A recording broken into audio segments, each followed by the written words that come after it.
Details చూస్తే యువత ఆరోగ్యంపై దృష్టి సారించాలని స్థానిక సంస్థల అదనపు collector Rajeshwar, municipal chairperson Bandari Anusha అన్నారు.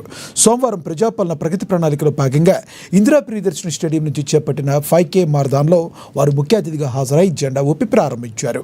నిత్య జీవితంలో యోగాని భాగస్వామ్యాన్ని చేసుకోవాలని కోరారు. రాష్ట్ర ప్రభుత్వం ప్రజల ఆరోగ్యం దృష్ట్యా ప్రత్యేక కార్యక్రమాలు చేపడుతుందని, ప్రజాపాలన ప్రగతి ప్రణాళిక సందర్భంగా జిల్లాలో వివిధ అభివృద్ధి సంక్షేమ కార్యక్రమాలు చేపడుతున్నామని వారు తెలియజేశారు. ప్రజలు తమ ఆరోగ్యాన్ని కాపాడుకోవడానికి నిత్యం ధ్యానం, యోగా చేయాలని సూచించారు.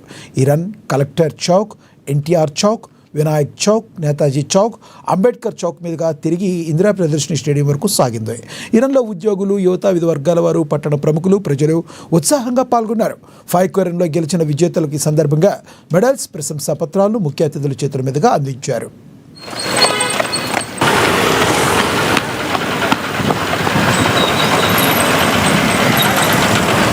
Better for tomorrow, better for health, better for youth అనేటువంటి నినాదంతో ఈ యొక్క 5K రన్ అనేది నిర్వహించడం జరుగుతుంది.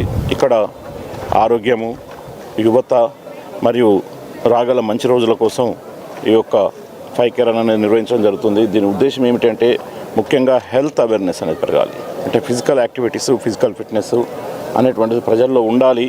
దానికి సంబంధించినటువంటి అవగాహన ప్రజలకు కలగాలన్న ఉద్దేశంతో ఈ యొక్క కార్యక్రమాన్ని నిర్వహించడం జరుగుతుంది.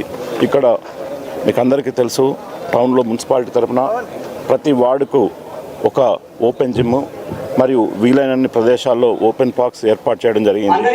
దీంతో పాటు ఇక్కడ ఇందిరా ప్రియదర్శిని స్టేడియంలో కానీ, ఎదురుగా ఉన్నటువంటి గాంధీ పార్క్లో కానీ, ఇంకా మండలానికి ఒక మినీ స్టేడియం ఉండాలన్న ఉద్దేశంతో కానీ, ఇవన్నీ కూడా ఏంటి అంటే ప్రజలకు బెటర్ హెల్త్ ఉండాలన్న ఉద్దేశంతో ఈ కార్యక్రమాలు నిర్వహించడం జరుగుతుంది. ప్రజలు యోగా కానీ, వాకింగ్ కానీ, ఎక్సర్సైజెస్ కానీ మరి వీటిపైన అవగాహన పెంచుకొని వాళ్ళ యొక్క ఆరోగ్యాన్ని కాపాడుకోవడమే అవసరమైనటువంటి అవేర్నెస్ కల్పించడానికే ఈ నినాదం ఇవ్వడం జరిగింది. అందుకే యూత్తో ఇప్పుడు 5K రన్ అనేది ప్రారంభించబోతున్నాం.